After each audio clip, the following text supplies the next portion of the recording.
the creation of this reality begins at the young age. So all the textbooks and all the history books are then written and so that we all collectively believe this particular thing. So then when we all believe it, we all manifest a reality that's based on these books. Yes. That's very sneaky and a very clever way to do it, because how do we know the textbooks are legit? They're not. The wars are written by the winners, aren't they? And so the winners write whatever they want to write in there, and then we just believe it. We take it on board. So we start learning that numbers and letters are. They only give us a very simple version of what numbers and letters are, and there's so much more to what numbers and letters are. Even phonetically, how a word sounds, how you say it when you speak, how it sounds to a person is going to affect them. It's not just a word. You know, I think I wrote the other day. You know, and I think people know this, but you spell a word because words are spells. Yes. You say a sentence to somebody, you're literally saying a spell. And if one wasn't enough, you get two, okay? Hey, teach me how to do it, hey. They be like, Smooth, what? Can you teach me how to do it? You know why? Cause all the bitches love me. All I need is a... Psychopaths will say, it almost seems like there's a area or a realm or a dimension of power that's filled with shadowy characters and ex-government employees and current government employees who are essentially running like another government underground that is using intelligence agencies and wealthy people and corporations to influence policy with regards to war and peace and security. And that dimension of power is using things like human trafficking to control and blackmail government officials so that that dimension of power can continue sucking money out of any corner of the world they want. That sounds crazy.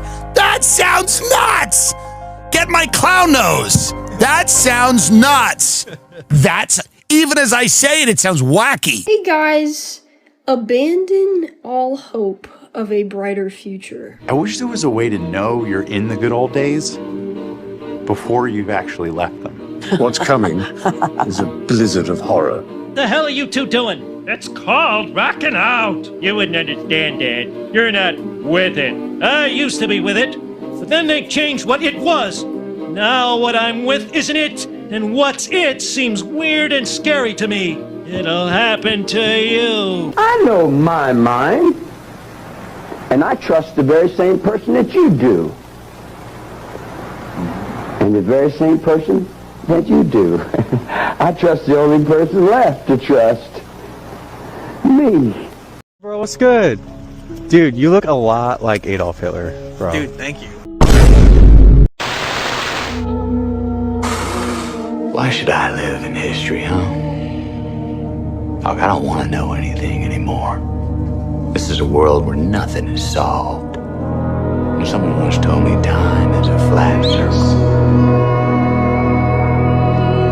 Everything we've ever done or will do, we're gonna do over and over and over again. And that little boy and that little girl, they're gonna be in that room again.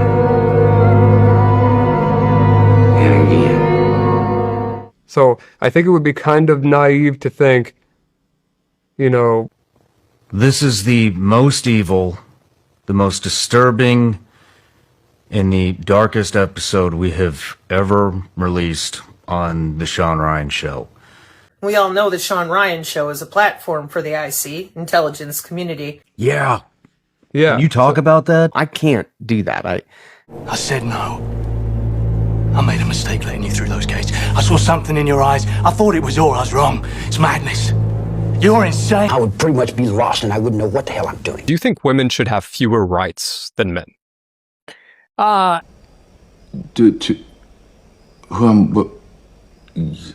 They're going to question you. They're going to say, why are you putting that extra work into your schoolwork? Why are you putting that extra work at the gym when everyone's left and you're still shooting free throws?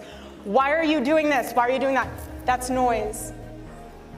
If you already know the answers to your questions, then why ask pig fuck? It's simple. Number one, outwork, out-improve, out-strategize, and outlast. If you can outwork, out-improve, out-strategize, outlast, it's going to be very, very hard to compete against you.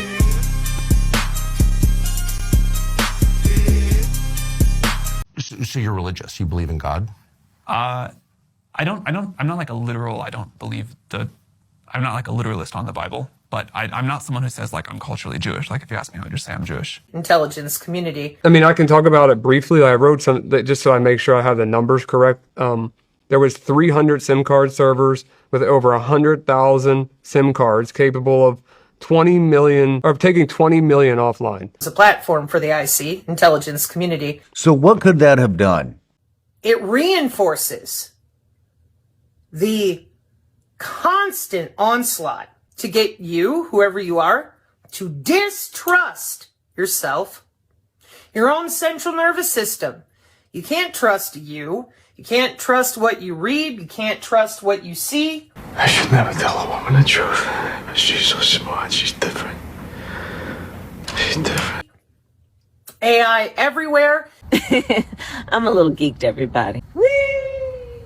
People constantly changing stories, driving narratives in big old groups with consensus. Where's the truth?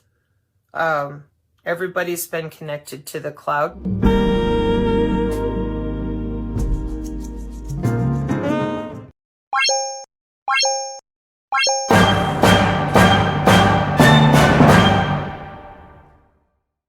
This, of course, is Britney Spears, one of the world's premier female solo recording artists. And this, less obviously, is Kramer and Twitch, two hitherto unknown Texas radio shock jocks. But when Messrs. Twitch and Kramer decided to announce the death of Miss Spears on their radio station for a joke, all hell broke loose.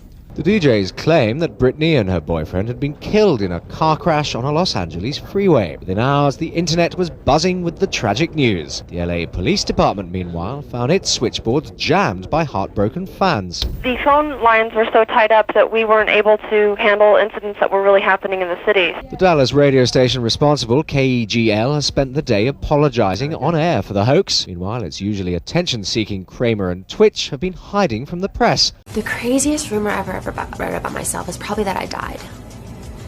Yeah, it was on the radio that I died. Yeah. And how'd that go down? What happens after you hear you're dead? Well, my family calls me and they're wondering if I'm dead. And then, you know, I'm like, I'm here. And they're like, okay, you're fine, so we know you're not dead. And then it's over. But it was pretty odd. I thought they were trying to fucking kill me. I remember one time I was backstage and I needed my inhaler. And I opened up to my assistant because I had my phone with me, which I'm not supposed to have my phone underneath the stage. But I said to her, you know what I'm doing. I was talking to a guy and he wanted to just leave the country with me. We had it all set up to just leave. And it was a secret relationship. And I said, I thought they were trying to fucking kill me. Dead or alive, we get to the bottom of a media hoax about a fatal car crash for Britney and boyfriend Justin Timberlake. ET has learned what happened to the radio disc jockeys who started the rumor and where Britney and Justin are today. This is Entertainment Tonight, the most watched entertainment news program in the world. The truth behind rumors that Britney Spears died is our top Hollywood story. Hi, everybody. I'm Bob Goen. And I'm Mary Hart. The report spread like wildfire, claiming Britney and her boyfriend Justin Timberlake were the victims of a terrible car crash. We get to the bottom of the hoax and how it all began first up tonight. Los Angeles police and fire officials were flooded with phone calls from panicked fans Tuesday night after two San Jose-based radio hosts reported that Spears had been fatally wounded in a car accident that had also left Timberlake lingering in a coma. But last Last night, Timberlake was alive and well performing with NSYNC in Philadelphia, and the couple's publicist has been quoted as saying there is no truth to the rumors circulating around the world that Britney Spears and Justin Timberlake were involved in a car accident. Representatives for both Spears and Timberlake are looking into the situation to determine the original source of the rumor and if legal action is appropriate. The threat of legal action could be bad news for the DJs behind the phony report, which was also broadcast in Dallas, Texas. Known as Kramer and Twitch, they even told their listeners that LA's Cedars-Sinai Medical Center had confirmed the report. The Federal Communications Commission prohibits the broadcasting of false information, and Kramer and Twitch's radio station has reportedly issued a formal apology. And while the duo was reportedly on the air as usual the night after the hoax, a call to their San Jose extension was met with this response. Hi, it's the Kramer and Twitch voicemail. We're on suspension because we said some bad, nasty, awful things that shouldn't have been broadcast. No kidding. When the rumor started, Britney was in LA, where she'll be a host for this weekend's... I died. I died. I didn't die, people. I didn't die. I'm here. I'm alive. Yeah, I'm very much alive and well. And I've got my fur here. You see, I'm feeling myself. Yeah, feeling myself. Okay, I was late. I'm here, I'm happy, and I'm well. And that's it. That's it. Liberty skit. Britney Spears is dead, and they're using her likeness as, they're using a deep fake to be her, right? Because their main thing is like, there's not a single fan or a single person that have seen Britney Spears in person. When the last time you seen a picture of Britney Spears with a fan? You don't. Anything that you see that comes out to social media, it all comes from Britney Spears' camp. Right, and then they doing this big ass deep dive. I'm telling you, I went down the rabbit hole. Sorry if I make y'all go down the rabbit hole, but they doing this big ass deep dive on basically all of Britney Spears' pictures or videos are all deep fakes. Right, you can slow it down and you see certain glitches in her eyes and how the hair moves with the face and it morphs, like the face morphs to the hair. It's a whole bunch of shit. The eyes be fucking, one eye be like way over here looking this way, but it's all glitchy, right? So that's just kind of what it's come down to. Listen, we don't have long. They're looking for me. So Britney Spears and Justin Timberlake, let me tell you what I know. A long time ago, I used to be a driver. Cloning, it's really normal. Well, Britney Spears made a video about this place because the thing was, to get advertised and promoted and stuff, she had to basically sell her clone, use of her clone at the cloning center. So the thing was, she signed up right away thinking, yeah, sure, I'll be famous. Well, thing is, they wanted to use her every night. Old men and stuff. Old men and clones on her, and real people on her clones too. How many people do you know personally who have died suddenly and mysteriously in the past 5 years? I have personally known 8 actors, all of whom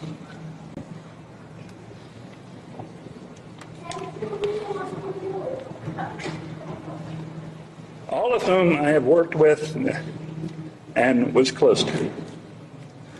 Heath Ledger, Chris Penn, David Carradine among them. I believe these actors were whacked, and I believe that many others, such as Britney Spears. 2001, our hotline rings while we're doing our show on 97.1 The Eagle in Dallas. It's from a friend of ours who's a firefighter for Los Angeles County, California. He says that he just witnessed Britney Spears and Justin Timberlake in a car accident. Gave us a couple of more details. We went on the air, we told the story. Little did we know, we were the only ones that anyone got through to in the media to tell the story. All this happened so quickly. Within 30 minutes, our hotline was ringing from affiliates in Miami, Cincinnati. We got calls from the BBC. We got calls from all over the world. The next thing that happened was our agent, who at the time was Norm Schrut. Norm Schrut is no longer with us anymore. He asked what was going on, what happened. He had been getting phone calls. We told him the truth. He said, tonight after your show, go home. Do not go anywhere. Do not answer the phone. I'm taking the next flight from Atlanta to Dallas and I will handle it. Within about 5 hours, Norm showed up. I'm taking the next flight from Atlanta to Dallas, and I will handle it. Within about 5 hours, Norm showed up and said that we had a flight booked at that moment to go to Los Angeles. We get off the plane in LA. We get in this black SUV looking deal. We drive about probably an hour and a half, 2 hours, and we go into a parking garage, what looked like a parking garage, went down and down and down and down, probably till about the 7th floor beneath the ground. Huge garage door opens up, and what we saw blew our minds. And I have pictures. Sooner or later, on this channel, I will share those pictures of the deceased bodies. You wanted the truth? There's the truth. This is the time of the night, I'll be off my face, spilling my drink for the lines, cause I love the chase, getting me high, get me by, won't remember your name. Now this is just from my channel. There's a whole lot of truths for all sorts of things. But everybody's been connected to the cloud since 1995 with companies and constant upgrades. We have biotelemetrics. And we're still sitting here going, it's a weapon. Oh!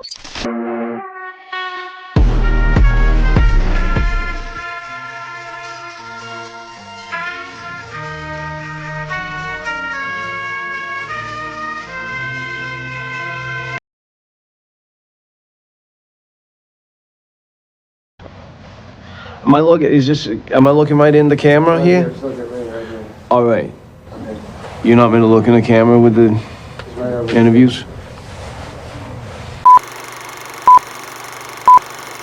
Hi, everyone. I don't usually make it my business to correct the media. If I did, I wouldn't have time for much else. But in light of the recent articles claiming I am homeless, I feel the need to respond. What? I feel it would be disingenuous of me to allow you to believe that I am indeed homeless in the colloquial sense. I've never felt at home anywhere. It's like I'm pure consciousness floating around observing life. Or I'm an extraterrestrial trying desperately to blend in with humanity. I don't think that's ever going to change.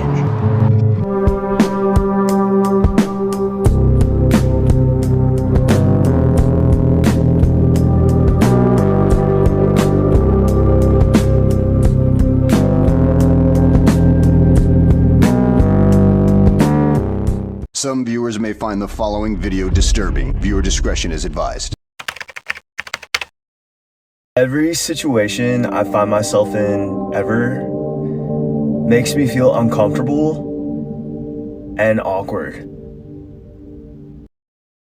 I kind of envy people at times who are blissfully happy, and a lot of those people aren't bothered with the complications of knowledge and everything else that life has to offer. You know, I know a lot of people who are simpletons, you know, they're very simple, that they can enjoy their lives and be totally happy and secure with, you know, just watching sports on television and having a beer every once in a while, you know. So, and I've always felt too complicated, so I kind of envy those people. And I'm not saying that I'm smarter than most people, it's just that I'm too sensitive, and I wish sometimes I could just enjoy the simple things in life, you know, and just not forget about everything else. I can't do that. It's really hard. But I think it's one of those things that the more you plug away at it, it's not so much about your general kind of pop culture knowledge. It's just that you start to see. Do you want a deal with the devil? Well, What am I going to do with a soul anyways? First of all, they literally told you a few months ago that Epstein was not running a trafficking ring at all. Now they're saying there are national security concerns in the intelligence of the guy who was not running a trafficking ring. Why would there be concerns about our national security in the Epstein files? Doesn't that seem odd to anyone? Supposedly there was no client list and he wasn't doing anything. And then if he was doing something, he was just pimping out girls to rich guys, which is obviously evil and they should all go to jail. But why does this have to do with our national security? That's odd.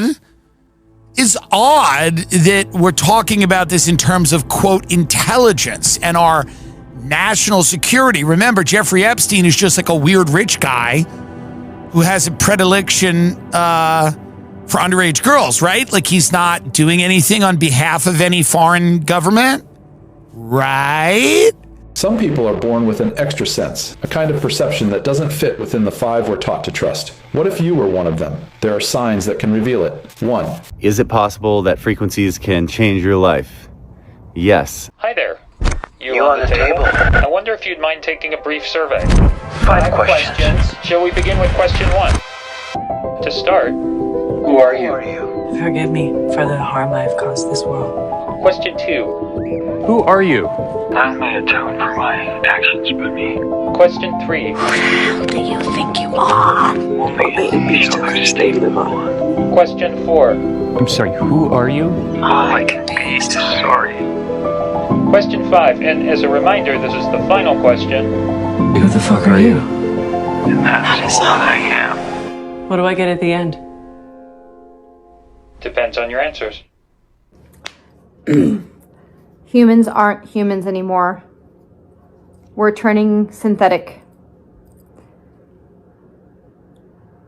Everything we eat is synthetic. Everything we wear on our body is synthetic.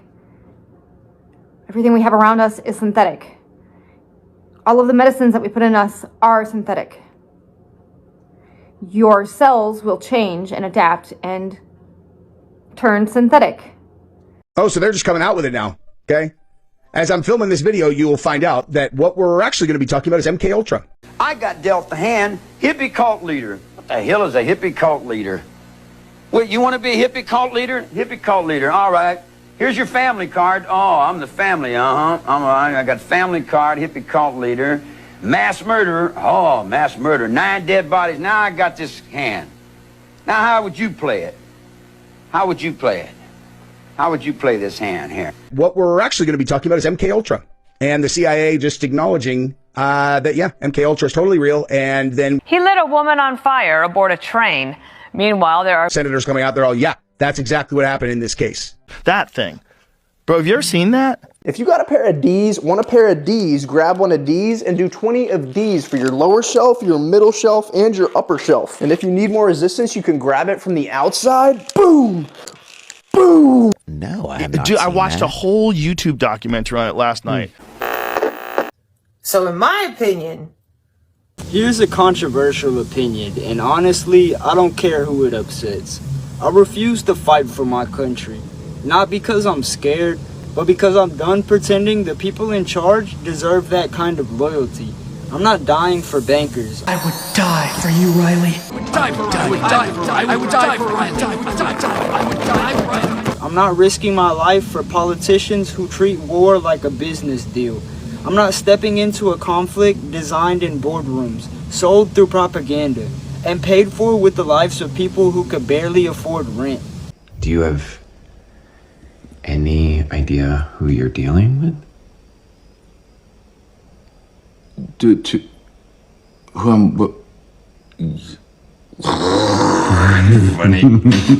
What is the biggest problem in this society? Biggest problem in this society from my perspective is... You know, the government be listening to our conversation. Boy, don't I know? Don't I know? Like, once I came out from a movie theater, I go on my phone, it's on my For You page, on my reels, everything. Like, how do they know I just watched that movie? Or the other day I was listening to this new artist, right? Suddenly I'm getting all these notifications, these articles coming up on my phone about like tour dates and all this other stuff. It's like, how did y'all know that I listened to this artist? We remove hate speech attacks when the term Zionist is used, when the content uses harmful stereotypes like Zionists control the banks. We do not allow Holocaust denial and distortion. That's what we deserve? I know that many in the Jewish community are especially concerned right now about anti-Semitism. Fuck that bitch. Fuck her. Sorry for the language, but, you know, this is my country. This is our country. You're rooting for America to fall? Get out. Oh, I only have questions. Oh, I only want to debate. These people are to be dismissed. They are political lepers. That's what they are. We ought not be platforming them. How dare you? We ought not engage them in any rational or intellectual way. It's never been about you. And it won't ever be about you. You might think it is, but that's what causes you to have anxiety. That's what causes you to stress out, and because you are constantly thinking about. We need to dismiss them and reject them. And it's, at this point, it's you're with us or you're against us. You are with America or you can go home. And that goes for all of them. We, you, the world have dealt with this before. Marxists, radical Islamists, fascistic types. We've dealt with all this. What's the debate? Children are supposed to be protected. In Gaza, these protections are simply gone. Every day, the distinction between combatant and civilian is erased. Most of my patients were pre-teen children, their bodies shattered by explosives and torn by flying metal. The medical system has not failed. It has been systematically dismantled through a sustained military campaign that has willfully violated international humanitarian law. Civilians are now dying not just from the constant airstrikes, but from acute malnutrition, sepsis, exposure, and despair. We have a debate of ideas. You must be a coward. It's not a question of being a coward. It's a question of being rational.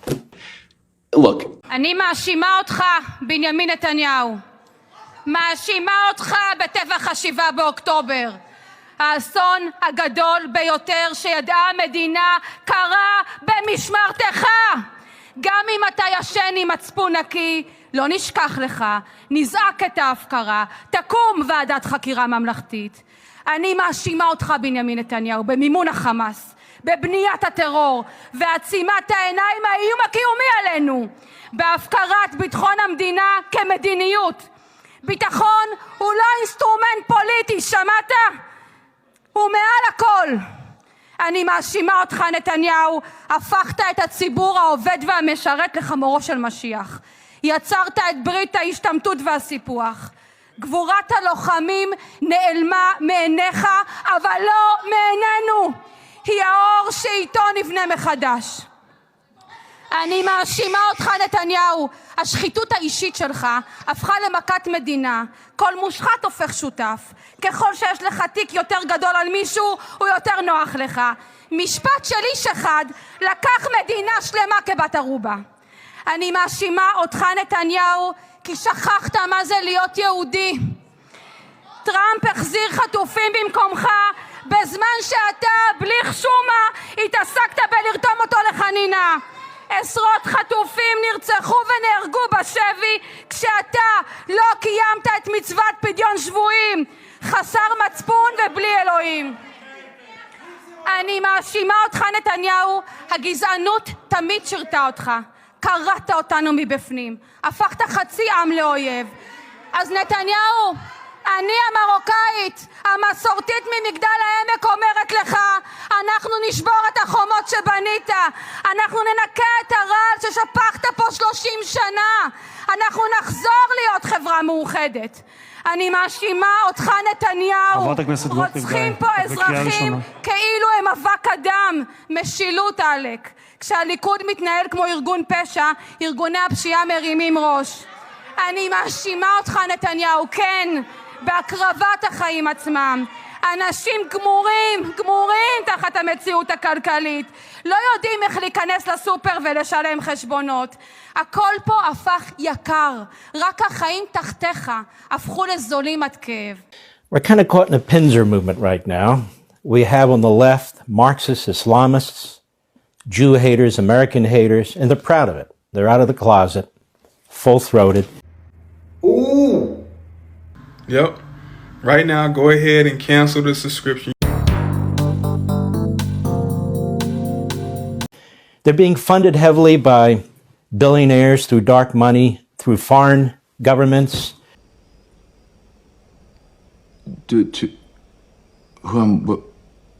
People don't want to admit that they've been tricked. Yeah, I mean, They there's don't like that old saying where it's like it's really easy to fool somebody, but it's almost impossible to convince someone that they were fooled. Yeah. Much easier to fool them than to convince them they've been fooled. People cling to their ideas. Yes. They, especially if they've like publicly stated these things, they get very embarrassed of being foolish. I feel a little insecure sometimes because I see myself sort of as like a clown and just like a joke, you know? But when I put on the uniform, I'm sort of reminded that I can be serious and I can do serious things because I don't look silly when I wear this. Through others, CARE, even Hamas. Then we have on what I call the fascistic right. Well, there are many angry and ignorant people in the world. They seem to be breeding in record numbers. Now, all we can do as a family is stick together and remain vigilant. I ain't saying what I'm saying that you think I'm saying, but if you think I'm saying what I'm saying, that's what I'm saying. And I'm going to say this. We're going to leave it at there. We're going to leave it there. At what? Finish the fucking story, man. And then I started compiling all the video footage together during the coronavirus because we all were locked inside. It was the perfect time to start creating something new, like creating something that I felt to be special. Shut the fuck up! Shut up! What are you doing? What the fuck are you doing? I don't understand. I don't know what's going on here. It's lost the plot. It's completely lost the plot. Then we have on what I call the fascistic right. I would definitely be looking to take your life. I mean, and it would be a quick thing. And you know, it wouldn't be about the assessments that I would make of you. Either way, they aren't going to impede me from doing what I have to do. They're just going to help me in judging how I'm going to carry it out. Because if I think that I can just really overpower you physically, I might try to do it quietly. But if I think that I would have problems, then I'm just going to shoot you. And that's basically what it means. It doesn't mean it's going to happen or it's not going to happen. It's just how it's going to happen. Personally, my plan had always been really simple. You know, if someone pulled me over during the commission of a crime or after having just committed a crime, I would just wait for him to come to my window, and as soon as he stuck his head in there, I would shoot him. And that's pretty cut and dry. I'm definitely incompetent. That's not what I said. Well, I say that. I say that. No, there's nothing wrong with being incompetent because you don't have to do as much. If you're competent, then you got a lot to do. See, but there's another aspect of it too. I've learned to reflect. I just reflect back. I know I don't know. I know I'm stupid. I admit I'm a petty whatever. I've never been a success at anything. I even got to the point where I didn't want to be a success at anything. What would being a success, what does that mean, you know? Money? Oh, I've had all the money in the world 3 times and I had to give it back. That's a stupid little game, you know? My awareness and my consciousness is not the same as somebody that goes to school and has a mom and dad. See, not having parents have left me in another dimension, so to say, you know? I don't have no bad going for nothing. I don't judge. I hardly even think about too much. You write that in all your conversations with Charles Manson, he never expressed remorse. Have you seen any today? I mean, perhaps he believes totally in his own mind that he's not guilty. You guys got this stuck in your head that I've murdered somebody. You've got it stuck in your brain that I murdered somebody. What do you want to call me a murderer for? I've never killed anyone. I don't need to kill anyone. I think it. I have it here. So I'm here to say welcome to the spiritual war, if you're not aware of it. We have people who claim the mantle of MAGA. They're not MAGA. They're not America first. They don't even know what that means. And who do they embrace? Well, you pick an enemy. They embrace them all, but they're doing more than that. They're giving aid and comfort to the left. We remove hate speech attacks when the term Zionist is used, when the content uses harmful stereotypes like Zionists control the banks. Zionists control the banks. You're over-consuming. It's Mein Kampf by Adolf Hitler. Thanks, Santa. I can't wait to start reading this. Dieses Buch gehört mir. Wer widerspricht, bekommt es zu spüren. There's no question AI is going to change the entire world and do it much faster than anything we've ever seen before. Much faster than the internet, certainly faster than the Industrial Revolution. That is terrifying to me. I mean, like, I'm not so complacent, and I look at through my companies and how we spend money and what I can do with AI agents that I do with humans today, and it's terrifying for the people. I mean, Do you expect to lose people? I think we have to let people go, right? We can, with jobs of 15 people, can be done with a chatbot that costs me $36 a month. I mean, it's the white collar jobs, and you're seeing this is a very ominous sign, this rise in unemployment for the 18 to 24-year-olds, which I think has gone to 4 to 9%. What is that? Are we all slowing down hiring kids because chat can do the work we used to give them, the grunt work, the real research tasks that they used to do? And it's pretty amazing when you start using this material. And we are, I think most companies, I'm on the business council with 250 CEOs of almost every industry, and they are laser focused on how to change their processes and save money. But at the end of the day, that probably means that there'll be less employment. Everybody's jobs will be different. I think that's for sure. How the students learn will be different. How people do their work will be different, obviously, because a lot of the things that we do mundanely or arduously or very difficultly are going to be done very simply.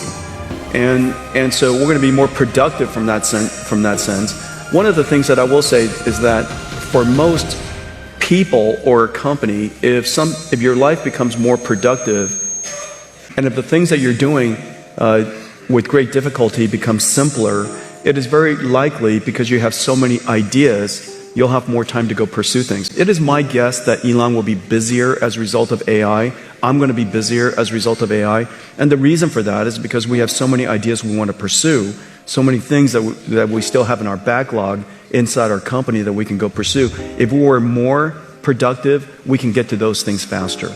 And so in the near term, I would say that there's every evidence that we will be more productive and yet still be busier because we have so many ideas. When do you think the general population will get such the wake-up call where they really see the end in sight that you're talking about, where the dystopia becomes real, where 10% of the people in the world lose their job for it never to come back, and they can see it's 20% next month?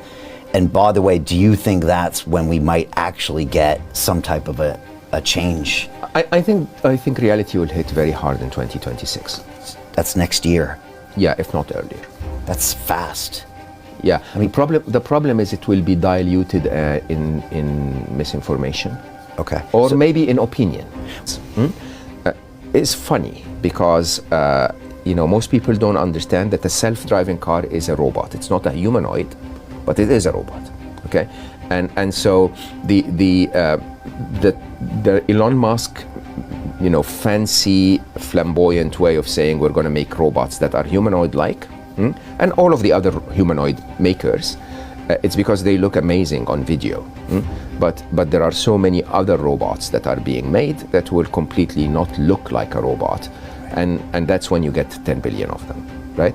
And of course, with economies of scale, and with most of the technology already available on your mobile phone, the replacement of muscles is going to start to take place probably 3 to 5 years from now. Okay. The replacement of brains is going to work in 2 stages. Stage 1 is, if you take coding, for example, a job that requires intelligence, ChatGPT claims that they are better than most developers in the world, other than 175, they said. Okay, it doesn't matter. Say they are better than 90% of the world's coders.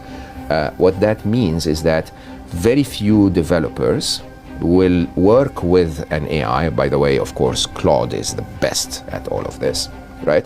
And Gemini 2.5 as well. But coding is actually really in the other LLMs. They will work with those LLMs to code, and accordingly, any developer that is not better than the AI, within a year or 2 will not have a job. So not everyone will lose their job, But imagine if unemployment in the technical coding space is now 30%.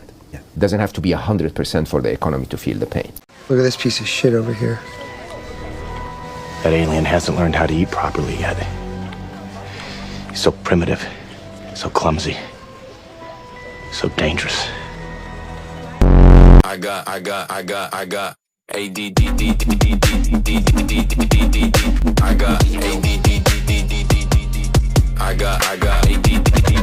I don't believe in 2025, young or old, that you are that damn dumb. I don't.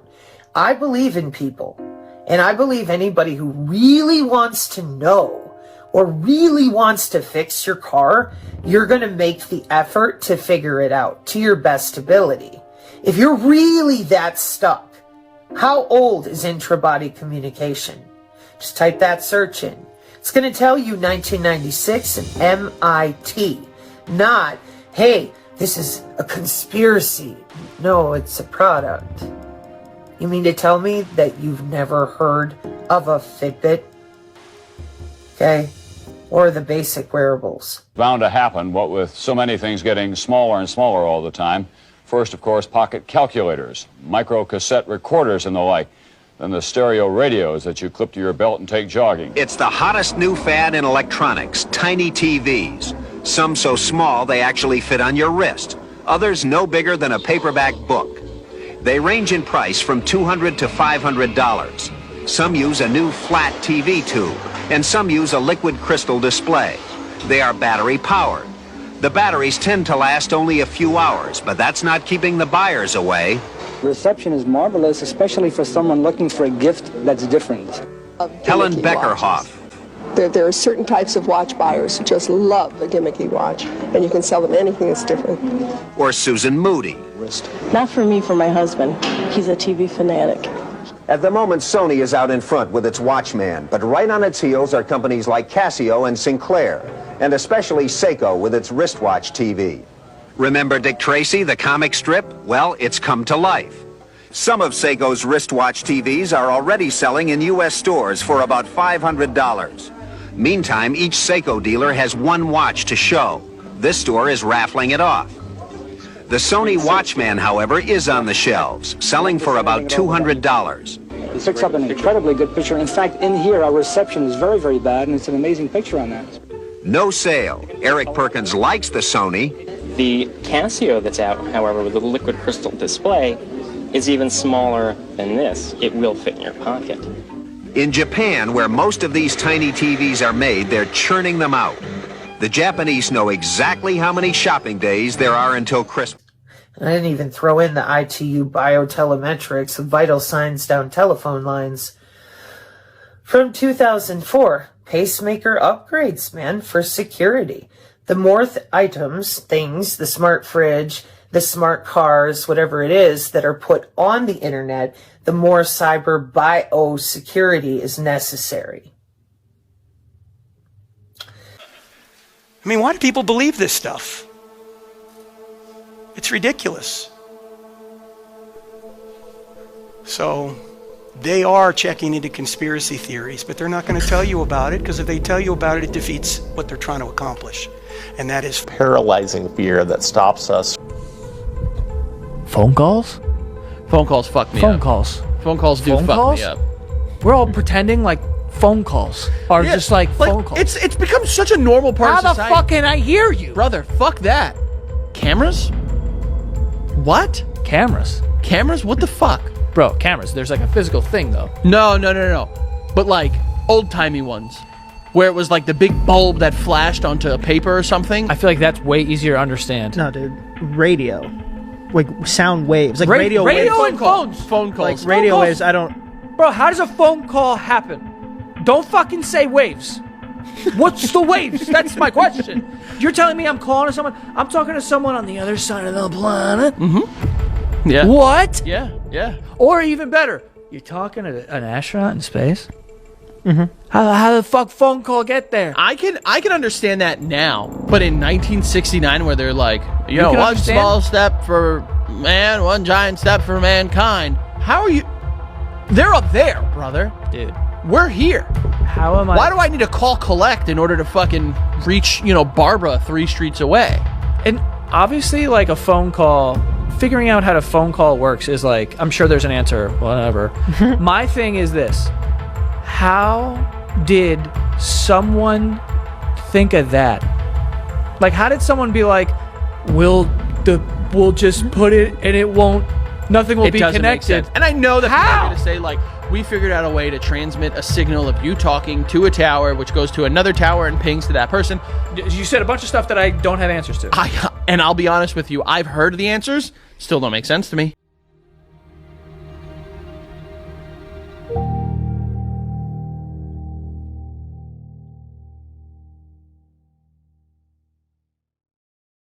Yeah, I've been at this for, over 40 years, working with psychiatrists, studying the voices that schizophrenics hear, that the psychiatric mafia insists are hallucinations, and they're not. Once you really start looking into them, they run very specific, very predictable patterns, and something like 23 of them, and I can go down them real quickly. They're, anybody working in the field can see this for themselves. They don't need any highfalutin lab equipment or where they psychiatry it wasn't psychiatry who came up with the chemical imbalance garbage. That was Eli Lilly back in the 70s when they came up with the chemical imbalance theory, because they had no explanation for what the voices were or what caused them. They had no idea. They still have no idea. But so they keep from looking like fools. They had to make up some cause. So they started with mothers. They blamed it on mothers. Then they blamed it on genetics, and they couldn't find anything on genetics. They couldn't find anything with mothers. So they came up with this chemical imbalance theory. And look at this. In order to disprove it, you need labs. You need big labs. You need experienced people and all this stuff. So they came up with it's a chemical imbalance in the brain. They just made it up out of nowhere. Just made it up. And who's going to disprove it? Not the people on the front lines, not the frontline psychiatrists, not the frontline psychologists, nobody. I mean, eventually some people in the universities who weren't under control of the psychiatric mafia started looking into it, and they could find no chemical imbalance. Matter of fact, they don't even know what the chemical balance of the brain is or should be. They just made this up out of thin air just to make it look like they had some explanation for what schizophrenia is. They've done no studies on it whatsoever. If you were to study the voices, you'd find out that they're consistently negative. They're insulting, they're abusive, they're destructive. They're anti-religious. They don't like the Bible. They don't like preachers. They don't like the 23rd Psalm. They cringe at the 23rd Psalm. They want nothing to do with religion or spirituality. They foster and create negative emotion. That's the reason why they're constantly saying rotten things to these people. You're no good. You're ugly. You're stupid. Nobody loves you. Just, you're a drag on everybody. Why don't you just kill yourself? They want to create that negative emotion. That's what they feed off of. And people who hear voices, once they're attacked by them, if they notice, they'll see that their energy level drops to nothing after they're being attacked by these voices. And it's consistent. The voices come, their energy level drops to nothing. And they don't pay attention to it. It's like, oh, yeah, these are so horrible. They don't notice that their energy is gone after these things leave. But they know that they didn't use that energy. So where did it go? If they didn't use it, where did it go? There's a one-to-one correspondence between these voices showing up and their energy vanishing. It's these things take it. They have to turn their emotional energy negative before they can take it, because that's what they survive on, that negative emotional energy. They energetically drain their victims. They get louder after sunset. The voices get louder when ignored, and that's one thing psychiatry said. Oh, they're hallucinations, just ignored them. I remember when the first time I checked that out, I was in the office with a psychiatrist who was seeing one of my patients, and he said, "Well, just ignore them. They're hallucinations." So a week later, I called this guy back and I said, "How's that going?" He said, "It's not. It doesn't work. They get louder when ignored." So I started asking other schizophrenics. They said the same thing. You can't ignore them. They get louder. So, Jerry, would that be like they're actually going after a pattern of almost like a frequency from us, like as in the main emotions like fear, guilt, shame?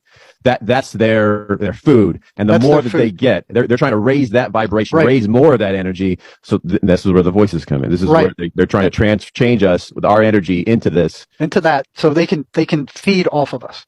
They can't survive on positive energy. Their frequency is very low. They're very dangerous. So that's why they put all that negative crap in your head.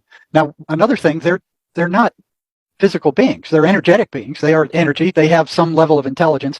They're programmed to do this kind of stuff. Now, I had an example that I wanted to ask you about. I look at this as like we're almost like lighthouses of energy, and they see somebody with a depression or a negative aura field, and it's like for them it's like a lighthouse. Like they find you and then they stick with you. Yeah, they're kind of like sharks that will attack the weakest They know, they see it, they recognize. They know, they see it. They'll attack the weakest of the bunch, the people who've been psychologically traumatized, sexually abused, mentally abused, physically abused. They go after them. My own personal experience was after I had serious trauma in my childhood, where I started to have some of these issues and some of these problems. And then as I got older, certain substances like alcohol or other things would make them louder. Yes. And then bring in more. It seems that the more toxic the humanity is, the better for them. Is that fair to say? Yep. And the prisons are full of the mentally ill now that they shut down all the state hospitals. Paranoid schizophrenia in the 40s, there was only a few of us because they just invented those tags from some college somewhere. And we were considered just a small group of people. But now there are many paranoid schizophrenias because all these guys that are graduating from college that are reading all these books, anything they can't understand is a paranoid schizophrenia.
Anyone have any ideas? Are you affirming that you think President Trump is a fascist? I've spoken about... That's okay, you can just say yes. Okay, all right. Okay? Yeah. It's easier. It's easier than explaining it. I don't mind. We just all got played for 8 months. Everyone in the world, everyone in the country, everyone in New York City got played by these two thespians, these actors. Because remember, 8 months ago, we thought it was Godzilla versus King Kong. There was Zoran Mandami calling Donald Trump a fascist. Trump calling Zoran Mandami a communist. He's not. And then, as you mentioned, just recently, the president said, I'm going to withhold $7 billion of badly needed federal funding for New York City if you elect Zoran Mandami. And then Zoran Mandami, on the night of his victory, turns and looks into the television and says, Donald Trump, if you're listening, turn up the volume. So they're like antagonizing their followers. And then all of a sudden today we're expected to believe kumbaya. Everything is fine. Everything moves normally. No.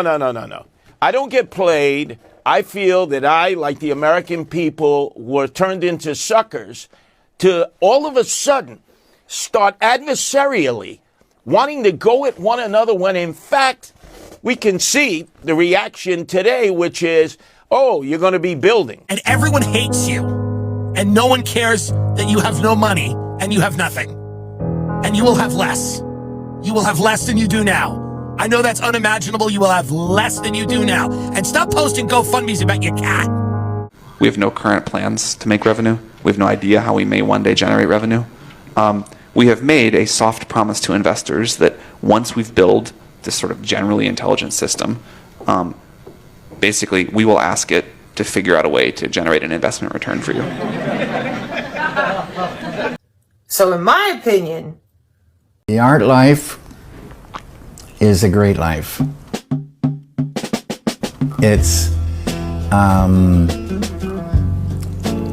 coffee and cigarettes, maybe some red wine. Hi, Jason Bateman here. It's catching ideas.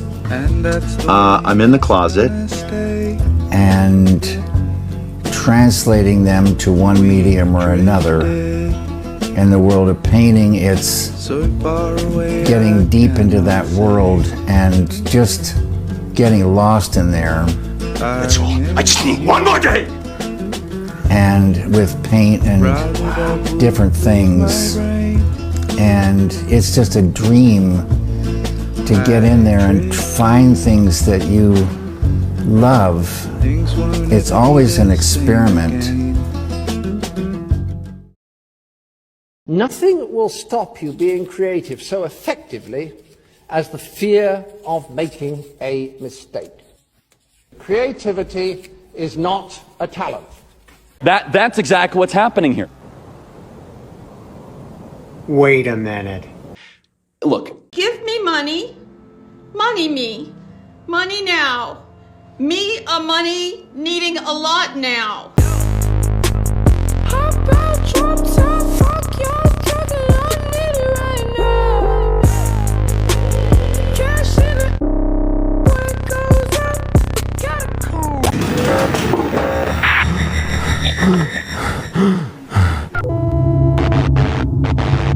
Creativity is not a talent.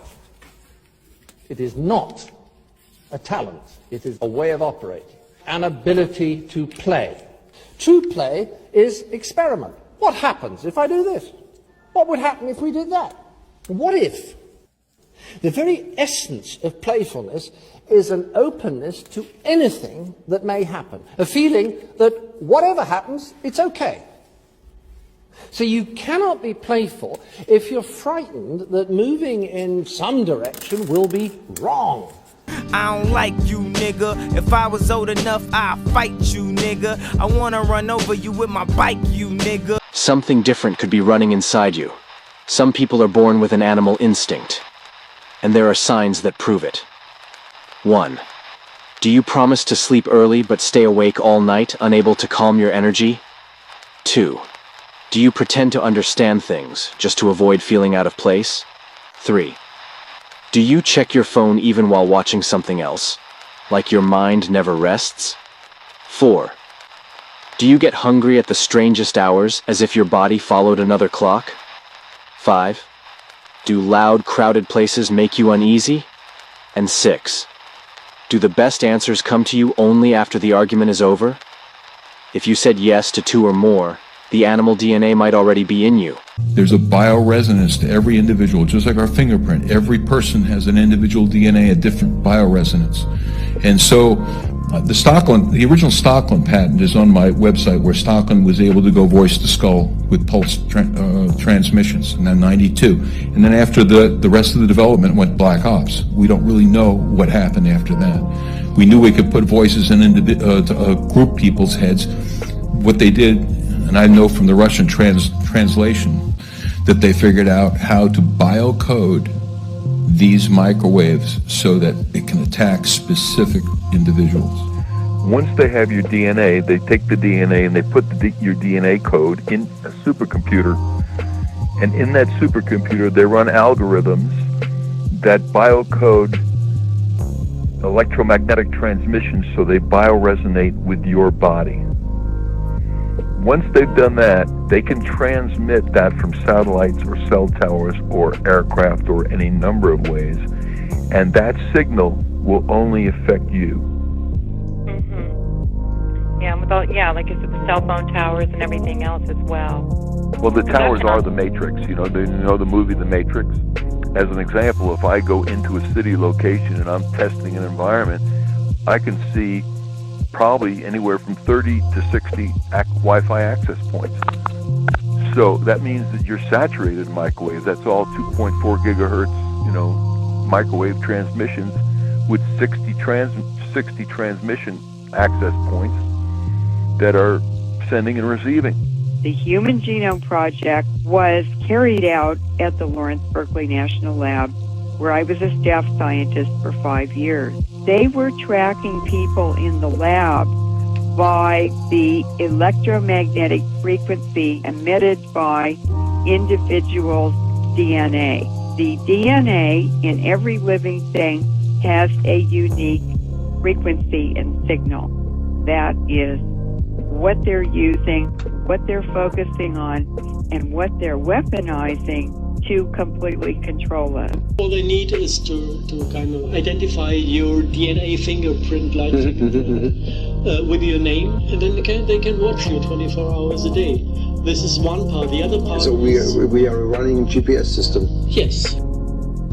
The way the technology works, the voice to skull, is to tap into the resonant frequency of the DNA of the individual, the targeted individual.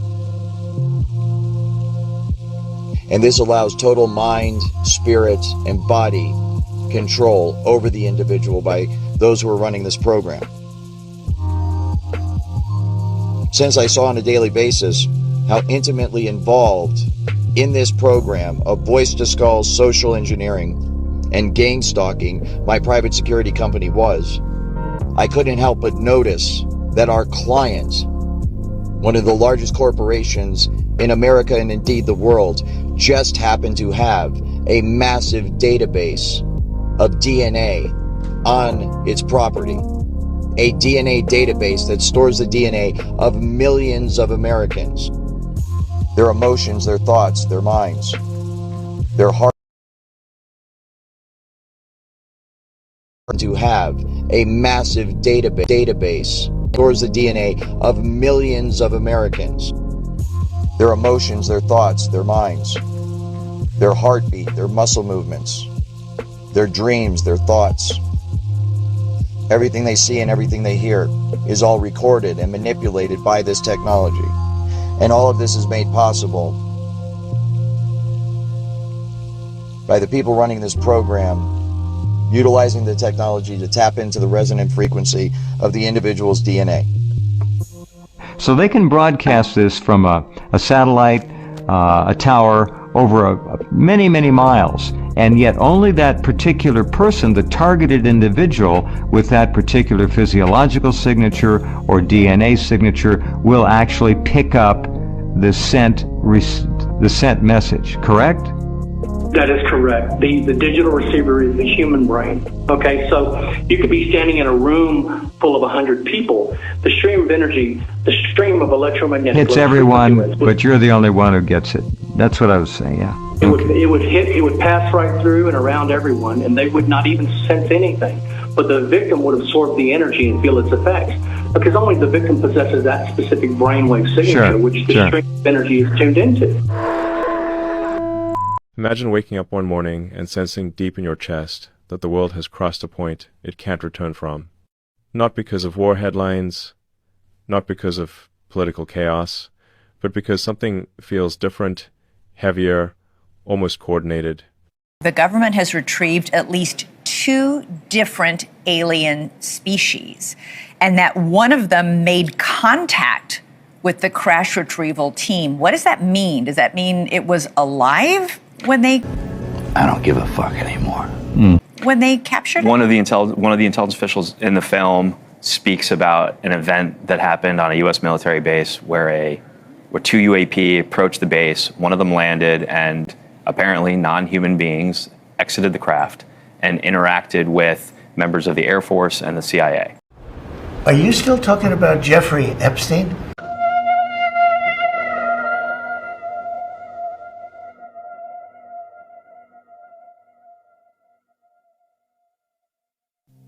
You should be scared, but you're the wrong kind of scared, okay?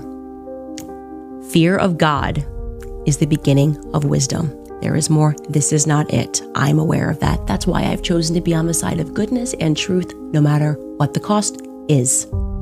I've picked my side. I don't care about any of you. I can't wait to read your articles after this, okay? That's breakfast for me. That inspires me now. Can't wait to read your loony tweets. I can't wait for you to lie about things that I've said. I cannot wait, because you know what? On a hike that Charlie and I were on in Wyoming one time, we were discussing the death penalty. Like, he was asking, like, what's your position on the death penalty? And I told him, I've always been against it. And typically that's a theological conversation. Christians go back and forth on it. Do you have a right to take a life? I'm on the side that, no, we don't have a right to take a life. But my position on it isn't even entirely theological. I said to Charlie, the reason I'm against it is because death is easy. You're here and then you're not. It's like falling asleep, right? You're here 1 second and then you're not. Think about passing out or fainting. People that commit grave evil and we're giving them death, that's it. Yeah, I always say they deserve more than that. And And for people that are involved, the many people that are involved in this, not the lone shooter, at different stages, people that are involved, people that know things, that are watching this, maybe in an office cubicle and know things. I want you to know that if you choose not to come clean, you are about to become very famous, okay? I am talking like through the ages famous, the kind of fame that most people cannot even comprehend. I cannot comprehend that level of fame. People have been sold the idea that freedom is the ultimate thing in life. Most people want communities, families, and security, but we've supplanted. We go, freedom. You can have all the jobs or none of the jobs. You can do whatever you want and live wherever you want. You can invest in anything you want. Isn't it great? You can deliver food and you can Uber and have an OnlyFans and a blog and a podcast. You can do it all. You're a media entity. You are who you've been waiting for. You have all the freedom in the world, but none of the security, none of the benefits. We've given you all the freedom, all the pretend freedom that you wouldn't know what to do with, and it's not designed for you to actually use. It is strange, but we've given you freedom and we've taken everything else away. We're a scam-based economy. Do I love the Trump crypto shit? Absolutely not. I love some of his new tech friends. We know how I feel. I'm not going to be the ad nauseum guy that annoys everybody with it. But I'm telling you right now, we're selling you freedom, but we're not really selling you freedom. The word we're selling you is chaos. You're mistaking freedom for chaos. You think that you are free to do anything you want, but you're free to gamble. You're free to hedge your bets. Say, like, in the long term, where will things end up? Long term, I don't know what long term is. Maybe it's 10, 20 years, something like that. For me, that's long term. My prediction is that work will be optional. Optional? Optional. So we'll take that. Yeah, I mean, it'll be like playing sports or a video game or something like that. If you want to work, in the same way, like you can go to the store and just buy some vegetables, or you could grow vegetables in your backyard. It's much harder to grow vegetables in your backyard, but some people still do it because they like growing vegetables. That will be what work is like, optional. It's kind of interesting, and my guess is, if you go out long enough, assuming there's a continued improvement in AI and robotics, which this seems likely, the money will stop being relevant at some point in the future. Currency becomes irrelevant. But AI and humanoid robots will actually eliminate poverty. And Tesla won't be the only one that makes them. I think Tesla will pioneer this, but there will be many other companies that make humanoid robots. But there is only basically one way to make everyone wealthy, and that is AI and robotics. On the AI issue, look, I understand why people are worried that, if you have a robot doing that job, does it take away from a blue-collar worker who can do that job? Right now, the evidence that I see is that if we really lean into robotics and technology, it's going to raise everybody's wages and make everybody better off. The example that I often give is of bank tellers.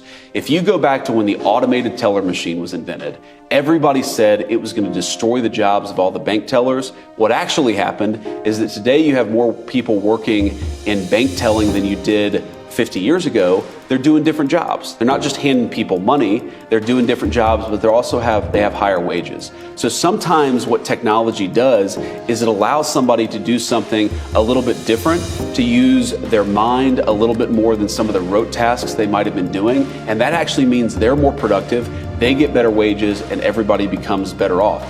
Disorder, confusion. That's what we mean by freedom, a manic attempt to survive.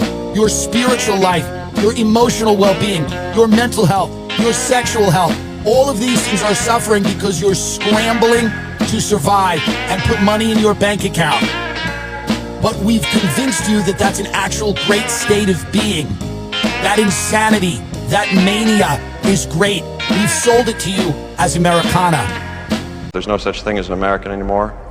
No Hispanics, no Japanese, no blacks, no whites, no nothing. It's just rich people and poor people. What you're doing is not magic. So I would describe it as a subset of magic. I do magic of the mind. I no longer need to... See how when I look there, you look there? That's the number one thing you learn in magic, misdirection. When you make an elephant appear or disappear, the elephant was always there. The elephant didn't really vanish into thin air. We all know that. I made you look in the place I want you to look by using skills. When you take magic to a higher and higher level, you start to get rid of all the props. You said, I like putting words in people's heads. Yep. How do you do that? How you're gonna think is shockingly under my control. It's almost like the way a puppet gets moved around. Certain moments where you're right now about to change your mind and I move you in another direction, you don't realize that you're about to do something, but that your mind works in a certain way. I know you said your goal is to not creep people out, right? But I gotta tell you, what you just said is pretty creepy. Right. Under my control, like a puppet. Sure. The moment I lose control is the moment the trick falls apart.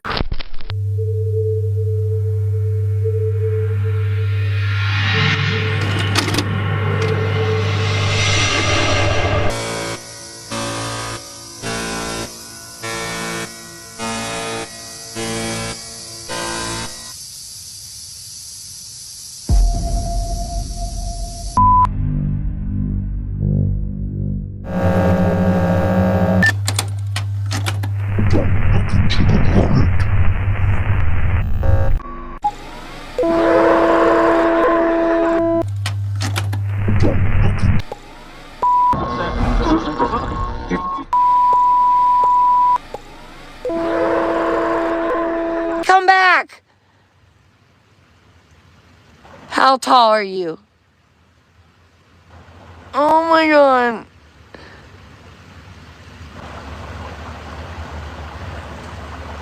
Hello? My name's Dee. Where'd you go? Hi. Dude, guys, look how big his eyes are. Hold on. It's a dog, man. No. What's that down there? Hello? Hi. What's that? Don't sneak up on me. Huh? I took off running. What are you doing? Don't leave. A few moments later. Oh my god, it slipped in my car. Stop it! It won't let go! My god! Let go!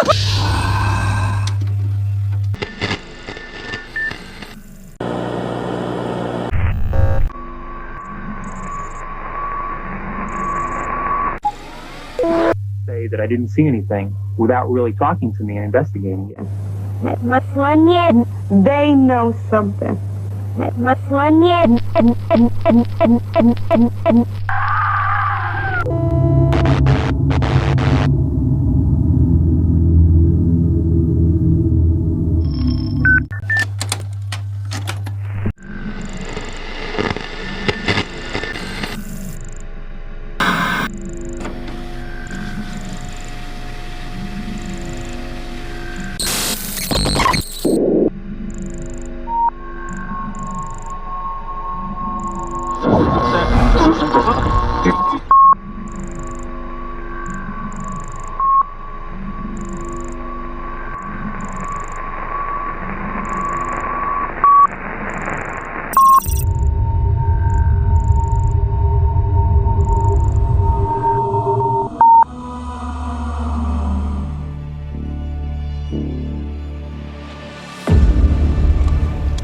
Rock and roll.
contact the spirit of a deceased person is known as a seance. Hey. But I have a skill you might like. What the fuck? Want to try it? Tee-hee, tee-hee, tee-hee, tee-hee, tee-hee.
Hello?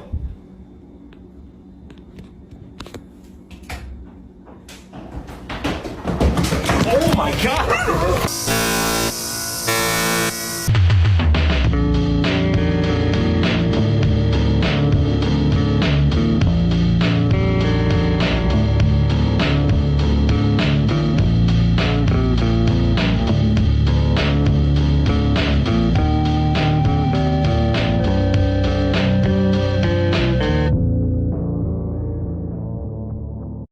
There was the internet bubble in 2000, housing in 2008. Are we in another bubble, an AI bubble or something like that? I think it's hard to say we're not in a bubble of some sort. The question is always, when is the bubble going to pop? One symptom of a bubble is when the market goes up and up, but the underlying economy, the real economy, goes soft. Right. And that appears to be happening right now. I would argue to you that the economy is being propped up almost artificially by the artificial intelligence boom. There are hundreds of billions of dollars that are being invested today in artificial intelligence. This is either a gold rush or a sugar rush. And we probably won't know for a couple of years which one it is. What you should do is you should honeypot whoever it is that's controlling your destiny, that's giving you a hard time. Honeypot them, set them up, and then blackmail them. That's what I would do. I don't know what else to tell you. I don't know what else to tell you. Get a picture of them cheating on their wife. Get a picture of them doing something that they're not supposed to be doing. I mean, if they're going to play hardball and they're going to make your life miserable, be clever. Get them in a pinch. And so they've got something to lose, and maybe they'll come correct. I don't know what else to say. I mean, when seniority comes in those places and you're the junior guy, man, they can make your life hell, and they do. I think the basic technology is going to take place on the internet. I think the specific platform in the emerging world is going to be on a cell phone platform. If you look at the numbers, there are about 360 million, about 150 million online desktop-based accounts today. That number is projected to grow to about 350 million in the next 5 years. However, with respect to cell phones, internet-enabled cell phones, they're just getting rolled out right now. They already have some significant penetration in Japan, in Finland, in Sweden. They're getting rolled out in Western Europe, the US next year. The numbers are projected to grow from about 10 million internet-enabled cell phones today to about 1 billion in 5 years. In 5 years from now, everybody who is a member of the middle class in the emerging world and in the developed world will have an internet-enabled cell phone. And this sort of a cell, in China, the number is projected to go to something like 300 million cell phones, most of which will be internet-enabled. These people will have access to their bank accounts, and it will be very easy for them to move money into an account in a safe jurisdiction where the banks are not politically controlled, and they will basically be able to completely dollarize the economy. There will be no need to have any rubles or renminbi, and it will be non-traceable. No matter how illegal the Chinese Communist government says it is to hold US dollars, you will have a password on your cell phone, and the only way to stop this process would be literally to shut down the telecommunications network. And that's the kind of choice governments like China, India, some of these other countries are going to face. They will either have to shut down the telecommunications network and make it illegal for you to own a cell phone, or they will have to basically give up the kind of monetary sovereignty they've had and the enormous power that they've been able to wield as a result of this kind of sovereignty over the last many, many years. And I think this process is already full-fledged. The dollarization worldwide is going to be accelerated enormously by the technology.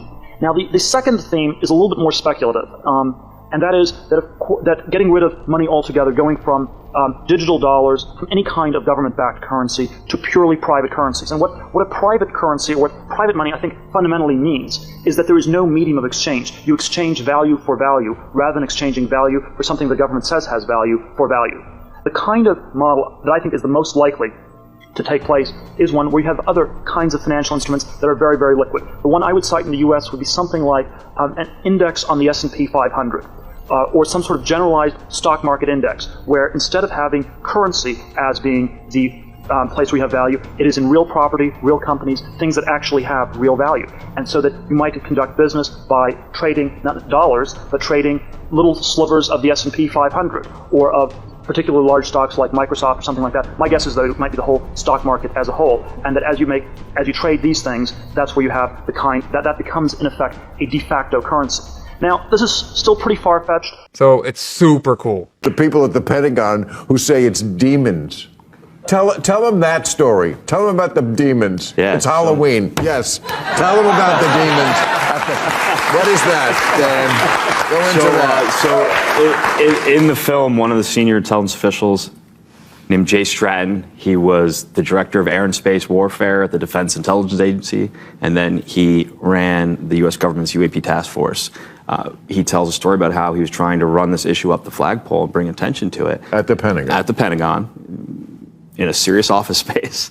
And his superiors told him that they thought these things were demons and that he was doing the devil's work by looking into it.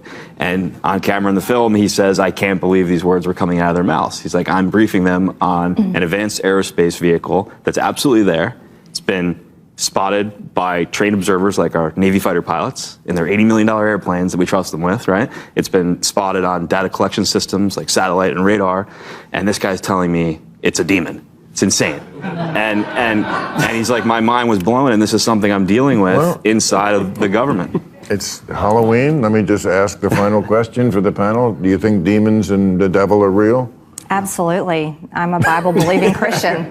I definitely, and I believe those could be fallen angels. All these things could be real. Fallen angels? Yeah, fallen The angels. aliens are fallen angels. That's possible. I think that's what they could be. That's what makes sense in my worldview. Michael? No. Don't laugh. There's nothing funny going on here. This is about your life and mine. Yes, thank you for doing this. Yeah, thank you for having me. I wanted to meet you. I've heard about you. You know, I was home. Could you please give us your name? Jeffrey Epstein. Look, I'm not. You would prefer the human race to endure, right? You're hesitating. Yeah, well, Yes? I don't know. I would. It's really humiliating to be shaking a cook 24 hours a day and people just look at you like you're some kind of little bum, you know what I'm saying? I mean, I have had people to walk past me and say, get a job, bum. And I said, wait a minute, I'm not a bum, I'm a human being.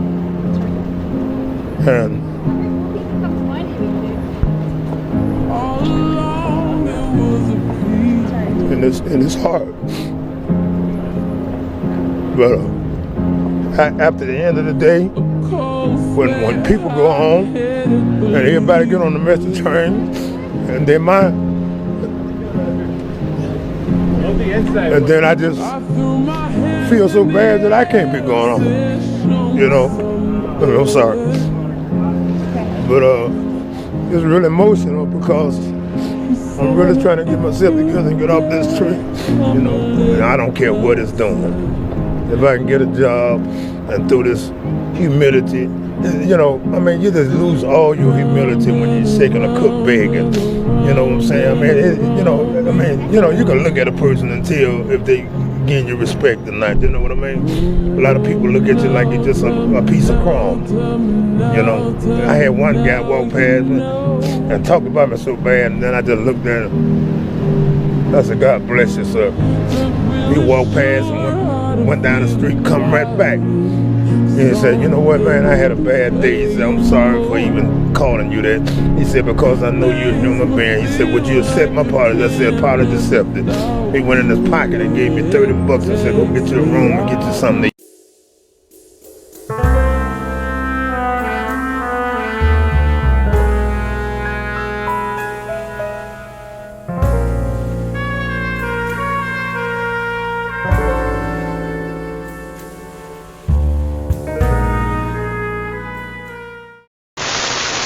If any of these family photos, if any of your activities online, if your purchases, if your associations, if your friends are in any way different from what the government or the powers that be of the moment would like them to be, you're no longer able to purchase train tickets. You're no longer able to board an airplane. You may not be able to get a passport.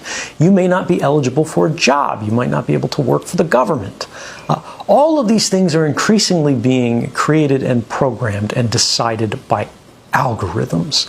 And those algorithms are fueled by precisely the innocent data that our devices are creating all of the time, constantly, invisibly, quietly, right now. Our devices are casting all of these records that we do not see being created, that in aggregate seem very innocent.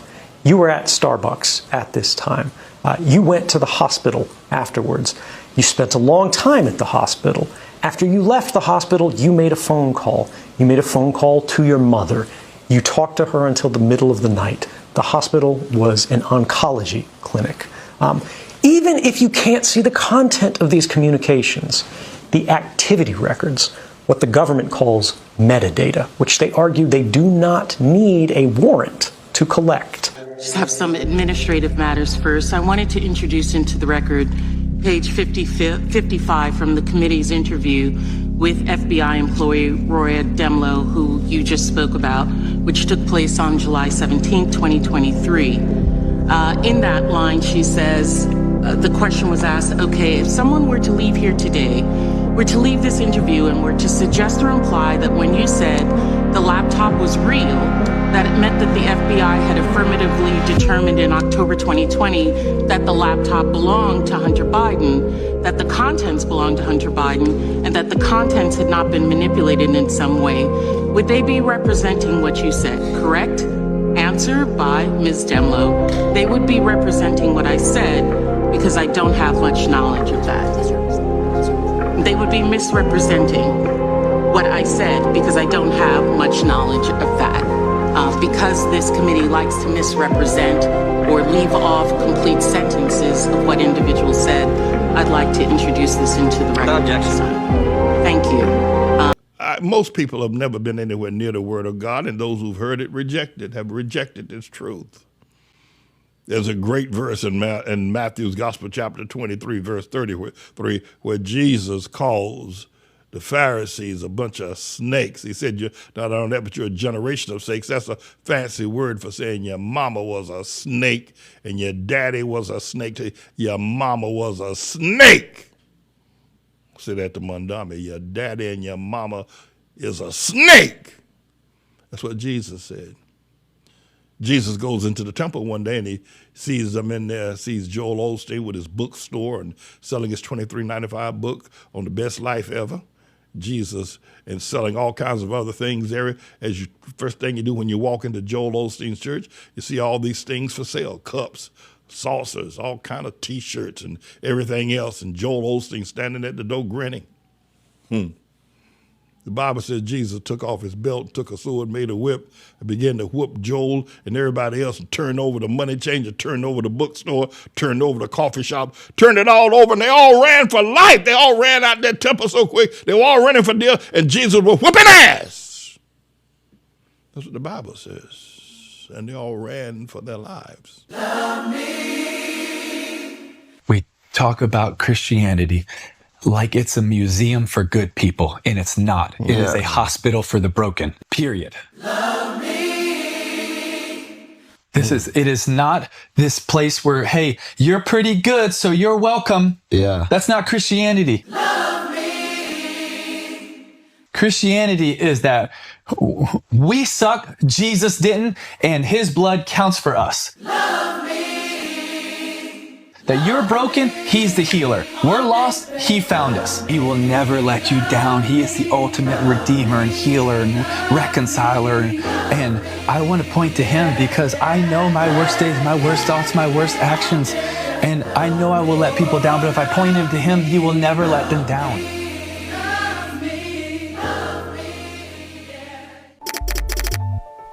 The report entitled Analysis and Assessment of the Gateway Process was penned in 1983 by U.S. Army Lieutenant Colonel Wayne M. McDonnell.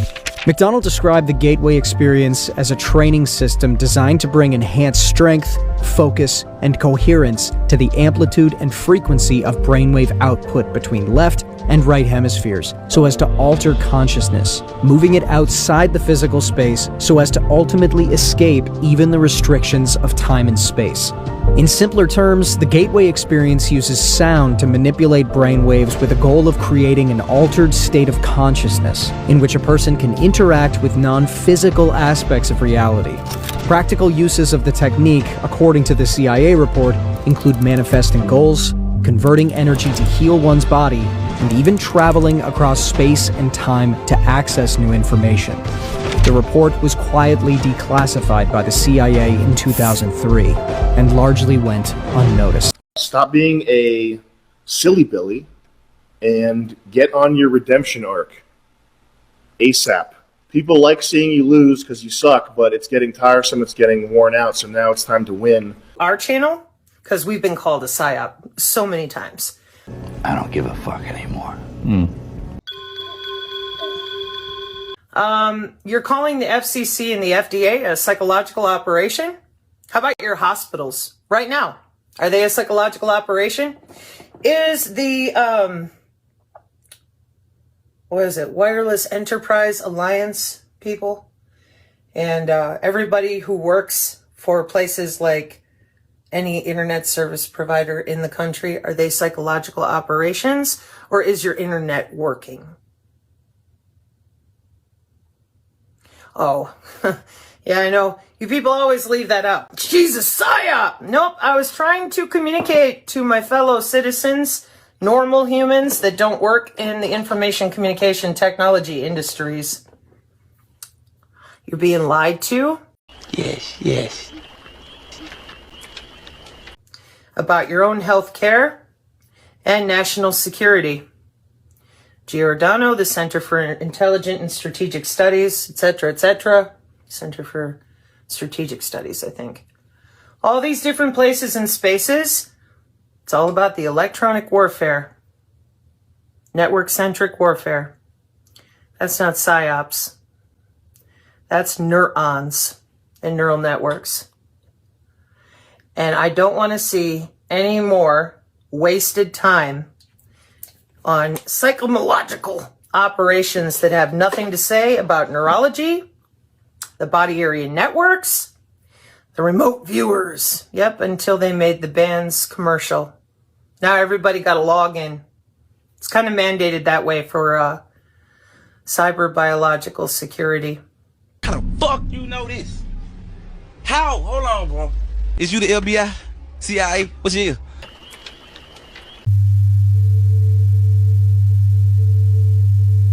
The fall of hip-hop music can be described not as a music genre disappearing, but as the loss of its original cultural purpose, and can also be used as an analogy for the United States. Hip-hop emerged in the Bronx in the 70s as a creative antidote to violence. It was a community's strategy, right? Including breakdancing instead of fighting, DJ battles instead of street battles, using the art of storytelling as a way of coping with, everyday realities. Hip-hop was socially designed to preserve life amongst a neglected people. It was anti-drug, anti-violence, community pride, letting everybody know where you're from, your area, your block, and regardless of the poverty, why it was so cool. Love of black people, love of all people. Everyone was invited as long as you respected the culture. In this sense, hip-hop wasn't just entertainment. It was culture engineered to keep the young black youth safe, motivated, and educated. Though rappers in the 80s wanted success, money wasn't the foundation. The hierarchy was culture, community, skill, talent, and business. So the business was there, but it didn't supersede culture. It didn't supersede community. It didn't supersede originality.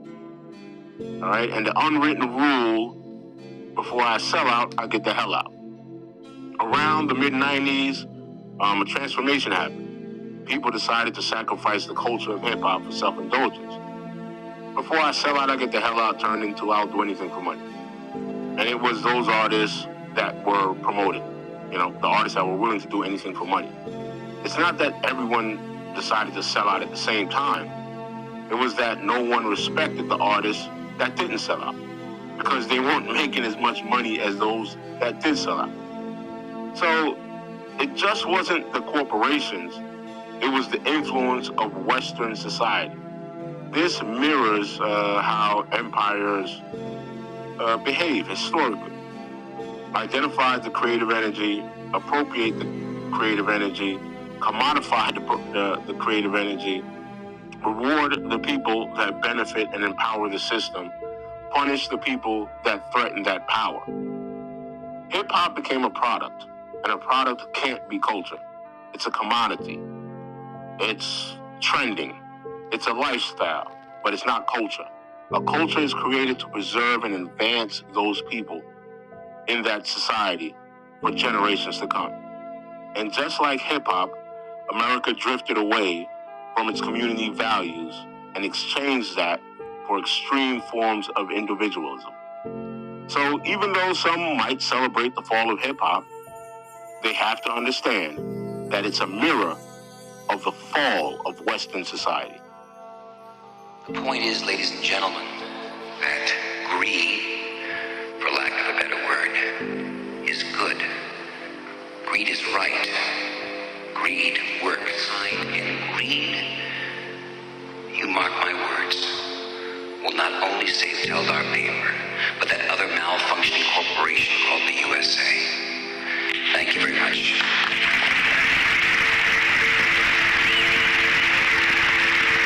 I do magic of the mind. I'm a little geeked, everybody.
White House is reportedly drafting an executive order that would override state regulations on artificial intelligence.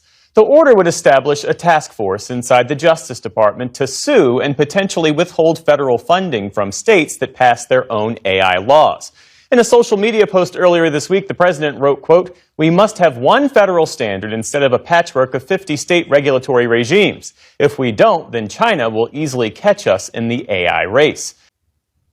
Jeff, thanks so much for having me. I really appreciate it. Sure. So as first reported by the Washington Post, this draft executive order specifically targets new AI laws in Colorado and California. What do these laws actually do? What argument do the states make that they are even necessary?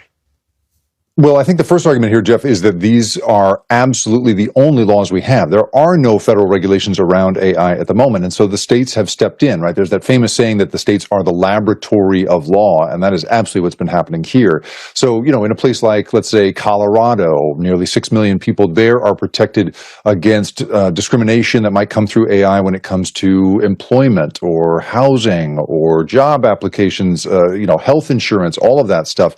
In California, we have a very robust law here that's just been signed by the governor that essentially says that we get to look inside the security and safety protocols of these companies, and big protections are extended to whistleblowers. These are the kinds of things that you would imagine that would be a federal law, but in the absence of that, the states have had to get involved here. And, with the hope that it will be a source of joy and inspiration to all the world. Thank you. Like Mike Johnson said, it's sources and methods that need to be protected here, not children. Sources and methods. Notice what Mike Johnson said. It is sources and methods that need to be protected. But you know who Mike Johnson really wants to protect? He wants to protect you from the truth because he thinks you're scum. He thinks you're scum, and they'd abduct your kids in 5 minutes and think nothing of it. So let's see what comes out and how it comes out. And, let's all hold our breath and wait for people to be exonerated or for this to get a whole hell of a lot worse. But I've just given you all some ammunition. If you go to Thanksgiving and people start popping off, you can pop off too. It's your right as an American to say, Jeffrey Epstein was trying to make money off the Syrian civil war. Mom, why do you think that was going on? Mom. Chuck Schumer's out there going, we want to know all the Epstein files. You had 4 years. What are you doing? Nobody wants these things out. It's like Marjorie Taylor Greene and 3 other people want them out. And now I know everybody's voting for it now because they all feel pressured to do it. Let's see them come out. Let's see what happens. Let's see what the fallout is. But it's bigger than just the idea that Trump's got a few billionaire friends on there that he doesn't want to embarrass. He's either deeply implicated in horrific things or, and by the way, very possibly, and this suggests this will open the door, this will open a portal to an entire world that most people don't know exists. And it will completely destroy their belief in any narrative they're fed ever again. Thanksgiving might be interesting. Good night. But I will now let you go back to your lives. Thank you for just paying attention for a few minutes and for indulging me and for all the kindness that you've shown me. Thank you. See you soon.